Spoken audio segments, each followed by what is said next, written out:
These are the days of Elijah, declaring the word of the Lord.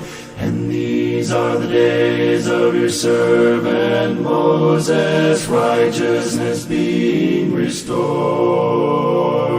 And though these are days of great trials, of famine and darkness and sword, still we are the voice in the desert crying, prepare ye the way of the Lord.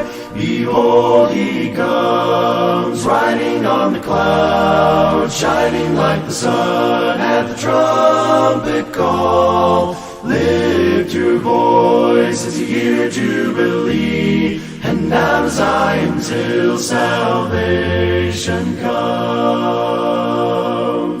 These are the days. Hi, welcome to Verse of the Day. My name is Brandon Hathaway, and I'm the preacher here at the Westside Church of Christ in Owensboro, Kentucky. And I want to thank you for joining me today as we again open up our Bibles and study the Word of God as we continue to go through the book of Exodus. We're drawing closer and closer to getting through there. And then, if I'm not mistaken, Romans. We haven't done Romans, right? Romans is where we're going next, I think. Anyways, I thank you for joining me. Before I get into my verse of the day, I want to take the time aside, invite you to come and join us for Bible class this morning that starts at 9:30 at the Westside Church of Christ. And so we want you to come and be with us as we open up the Bibles and we study the Word of God. It's it's a class, and so it's open format to where there's a teacher and you can ask questions and participate as we go through that class. And we got classes for all ages. And so please come join us as we gather together and do that. And then after class, we'll have a brief break, but at 10:30, we'll begin our worship service. And so please come join us for both of those. If you're going to be here this evening, then our evening service starts at 5 p.m. And so for the verse of the day, we are looking at Exodus chapter 36 and verses 3 through 5. Exodus 36, 3 through 5. Again, as they continue to contribute to the tabernacle and the building of, and of course,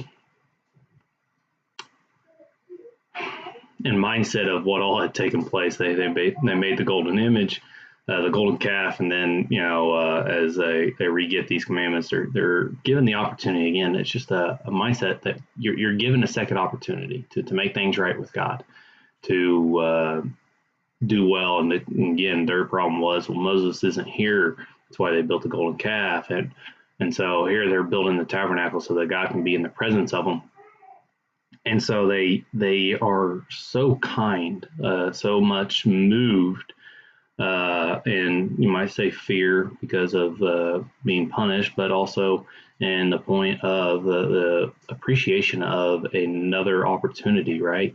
And so you're given this opportunity to give, and this is what we read. It says, and they received from Moses all the contribution that the people of Israel had brought for doing the work of the sanctuary.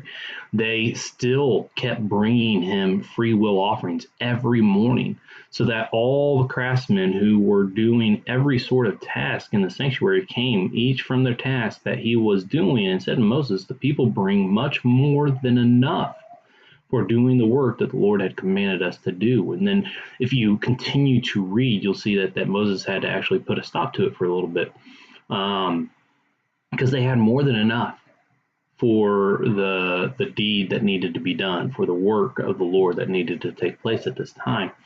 And it's just, to me, what a beautiful situation, to sit back and say, we've got too much. They keep on bringing it, and we're not going to be able to continue to use everything. And of course, the time that it takes away just to receive it, probably.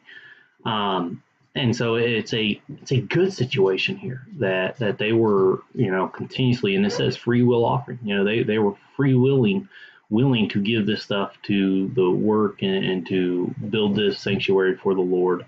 And so it's a wonderful thought, wonderful opportunity, and something that you don't always see. Again, it's good when you do see the brethren that get to that mindset of, we're going to contribute, and we're just going to keep on giving. We're going to look to see how other ways in which we can contribute and can continue to give and to assist in the work of the Lord.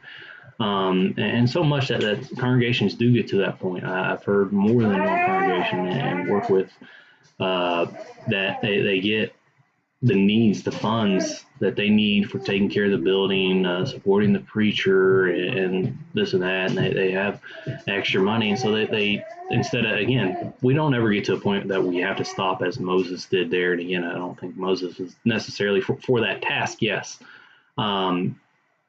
but because the reason you don't ever have to stop is because there's other congregations that can't fully support a preacher, and there's other brethren that may be in need and of assistance and help. And so, again, the continuation, because there's always brethren in need, always support that can be done in assisting. And so when congregation gets to this point like Moses is at, that you have more enough for yourself, that you can help support others. Paul's a good example. He received funds to go forth and continue to preach, so that he was able to continue to do his service and his work in the service of God. And so it's just, to me, a wonderful situation here, and it's just a reminder to us to always continue to look to see what we can do to assist and help with the service of God. And so I want to thank you for joining me. I appreciate it. Again, I hope that I will see you later at Bible class and our worship service.